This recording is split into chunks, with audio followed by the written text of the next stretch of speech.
Yeah. And so, I called them up and I said, hey, I had an appointment and nobody showed up. And they said, well, very sorry, we'll fix that. And so we did this like 2 more times where I made appointments with them and they didn't show up. Well, about the 4th time I called up and I said, what in the Sam hell is going on here? I said, I've had all these appointments. Nobody shows up. Why are you wasting my time? Do you want to provide service to me or not? And this person who answered the phone, she told me, she said, look, I need to tell you something. It's very hard to get service in that area. And I said, well, yeah, especially if nobody shows up to put it in.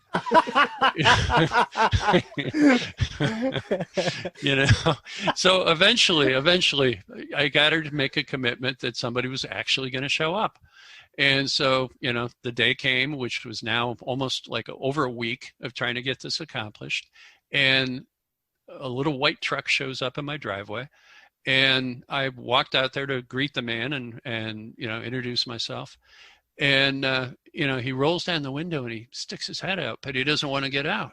And I'm looking around like, what's he looking for? The Rottweilers are in the house, and they're locked up. They're not going to eat him. And he couldn't have possibly known that we had Rottweilers. So I asked him, I said, is there a problem? And he goes, well, nobody wanted to come out here. And I said, clearly. And, he said, well, you know about this place, right? And I said, well, I know you get lousy service out here. What besides that am I supposed to know about? And he goes, you don't know the history of this place? And I said, no. And he said, and you're living here? And I said, well, yeah, I bought the place. And he says, well, would you like to know? And I said, yeah, please inform me. I'm very curious. And so he began, as he got out of the vehicle, to tell me what was going on. And he apologized for the terrible service that I had received. And he said, well, this place has a long history. And I said, okay, well, it was built in like 1976 or 77.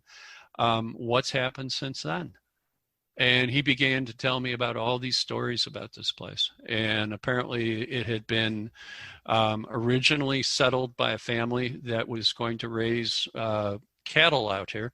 And so they were actually doing what they call raising day-old calves. And so they would get the baby calves and they would get them cheap, and they'd bottle feed them and grow them up until they were mature and then sell them into the cattle industry for meat. And I thought, well, there's nothing strange about that. And, he told me, he says, well, the day before the oldest son was to graduate from high school, he put a shotgun in his mouth and blew his head off in the living room. What? Yep. And I thought to myself, okay, here we go. I was waiting for the other shoe to fall, and I guess here it is, kicking my ass. And, so I said, okay, well, that's really bad. That's awful. What else has happened out here? And he said, well, at one point it was a whorehouse. And I thought, well, jackpot. And I said, well, okay, I guess, that's probably a big deal to somebody, but I'm from Chicago, and, you should drive down certain streets in Chicago. You see lots of whores. So, that's not going to keep me awake at night. And, and he said, well, before that, it belonged to a paramilitary group, and there was a train wreck out here in the Buckeye area, and it must have been related to it. That's what everybody says. And it was a big deal. I mean, there were a couple of people, I guess, that died, and it was a terrible train wreck. At least what we're told is that the group that did that actually lived on this property. And I said, okay, well, that's kind of weird too. But again, it's been a long time, and, I don't care about trains. And so, not going to worry about that. They're not going to come through the middle of the living room in the middle of the night. So no big deal. And it just kept going like this. He kept telling me all these horrible stories.